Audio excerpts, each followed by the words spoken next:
வரலாறு காணாத மழை. ஏறத்தாழ 200 ஆண்டுகளுக்கு பிறகு வருகின்ற மழை. யாராச்சும் ஒரு 100 வயசுக்கு உள்ளே வாழ்ந்தவங்க யாராச்சும் இருந்தால் கூட நம்மள்கிட்ட சொல்கிறது தான், நாங்கள் சின்ன வயசாக இருந்தபோது இப்படிப்பட்ட மழை வந்துச்சுன்னு சொல்லி நம்ம கேள்விப்பட்டிருக்கோம்.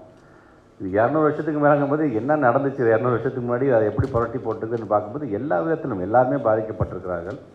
ஏற்கனவே நம்முடைய காஞ்சிபுரம், திருவள்ளூர், செங்கல்பட்டு இந்த பகுதியை சார்ந்திருக்கின்ற சென்னையெல்லாம் பாதிக்கப்பட்ட போது உடனடியாக, ஏன்னா அப்போ தேர்வு நடைபெற்று கொண்ட நேரம் அது, அதையும் நாங்கள் நிறுத்தி முதல்ல அந்த பிள்ளைங்களுக்கு நம்முடைய மாண்பு தமிழ்நாட்டு முதலமைச்சர் அவருடைய ஆணைப்படி அந்த புத்தகத்தை வழங்கிவிட்டு தான் அந்த தேர்வு நடத்தினோம்.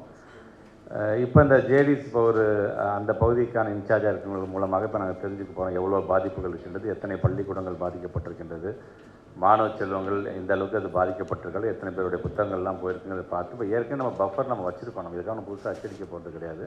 அதை மனதில் வைத்துக்கொண்டு அந்த மாணவ செல்வங்கள் உடனடியாக அந்த புத்தகத்தை வழங்குகின்ற அந்த பணி, அந்த கணக்கெடுத்த உடனே கண்டிப்பாக அதை வழங்கணும். இப்போ தான் கொஞ்சம் அந்த நார்மல்ஸுக்கு வந்துட்டுருக்கு அந்த 4 டிஸ்ட்ரிக்ட்டுமே. கண்டிப்பாக அதையும் கணக்கில் வைத்துக்கொண்டு எப்படி இங்கே நம்முடைய காஞ்சிபுரம், திருவள்ளூர் அண்ட் சென்னை, செங்கல்பட்டுக்கு நாங்கள் முடிவு எடுத்தோமோ அதே போன்ற முடிவு மிக வேகமாக அதை நாங்கள் எடுப்போம். நாங்கள்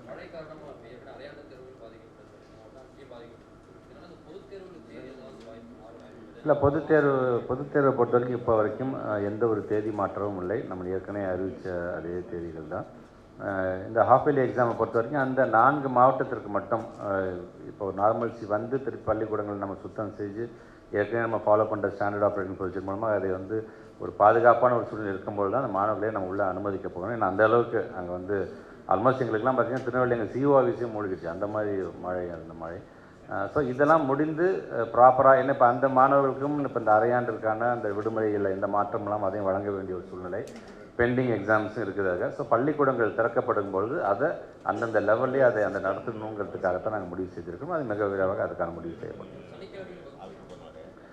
போர்ஷன்ஸ் முடிக்கல அப்படிங்கும்போது, ஏன்னா பொது தேர்வு என்றது மற்றவங்களுக்கு பரவாயில்ல, பட் பொது தேர்வுக்கு அப்பியர் ஆகிறவங்களுக்கு நம்ம அந்த portions complete almost half yearly எக்ஸாமை பொறுத்த வரைக்கும் ஹாஃப் இயர்லி எக்ஸாம் லெவலில் எல்லாத்துக்குமே முடிச்சிட்டாங்க எல்லாருமே.